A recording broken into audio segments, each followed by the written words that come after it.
Hi, I'm Linvoy Primus, a former professional footballer and now retired, working for Christians in Sport and travelling around and sharing my story of my life experiences.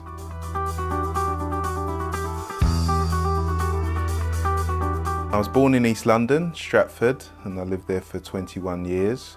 I lived in a high-rise block of flats, lived on the 17th floor. I grew up with my mum and dad and my older brother, and lived an average life, nothing special. I always had a passion for sport, but football became my real passion, and that started by watching a football match. And by watching that football match, I decided that football was where I was going to go. I didn't know the journey of being a professional, but I just worked very hard. Played for a Sunday team, which wasn't the best Sunday team, but from that I got scouted by a professional club called Charlton, and from 14 to 16 years old I trained and played with them with the hope of being a footballer. In the background of all of that, I still had the pressures of going to school, doing my homework, making sure that academically I was doing well, because my dad always said to me that football wouldn't last forever, and I had to make sure that there was a good balance in my life. I wasn't the most confident of footballers in my young age. I had a lot of self-doubt, but I had an inner drive and motivation to succeed, and that's what took me to becoming a pro. I became a Christian when I was 29 years old. I would have classed myself as a Christian anyway, because I used to go to church when I was a kid, and but church wasn't a place that I really enjoyed, because I had to be there on a Sunday, and I used to play football on a Sunday. So I made a decision to stop going to church, which my mum and dad didn't like. And to be honest, I didn't think that church was that real. I didn't think it was relevant. So I went on my journey with football, and I had lots of disappointments. I had lots of ups, but lots of disappointments.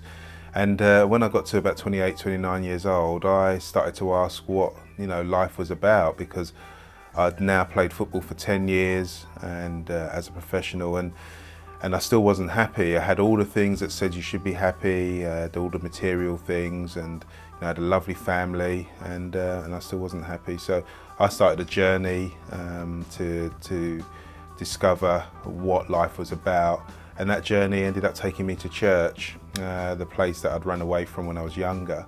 During that journey, I heard about Jesus, and I heard what he'd done for me on the cross. And I knew the basic things about Christmas, I knew about Easter, but the reality was I didn't know that I could have a relationship with Jesus. And after 6 weeks of going to church, I decided that I wanted that relationship to start. So I said a prayer that invited him into my life, and that's where my faith journey truly came to life, because I started to recognise the gifts and the abilities I had were given to me by God, and that I could use those gifts to glorify him. By that happening, my football career took off. I ended up playing in the Premier League with Portsmouth. There was still lots of disappointments that were surrounding me and trying to influence my life, but I decided that I would take the Bible, the scriptures in the Bible, to give me strength, and some of those scriptures really spoke into the situations that I was going through, and allowed me to play with peace.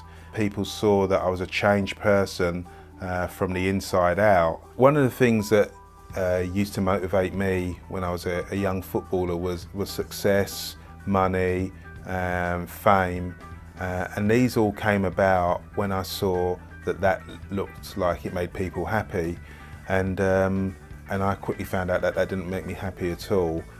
And I was on a search and I was on a journey. But when I realised that when I became a Christian, and I realised that actually the gift that I've been given, that I could use that to play for God and play for God first, it gave me such a peace. And I realised then that if I gave 100% for God, it didn't matter what anybody else thought, because I was pleasing God in what I was doing. And if there's anything that you're doing, whether it's a small task or a big task, give 100%, because you'll be glorifying God with what you do. So, you know, always give your best, because those are the things that speak to people who don't quite understand about the Christian faith, or even people that are Christians. They'll see something in you that you'll give 100% because you're doing it for God and not man.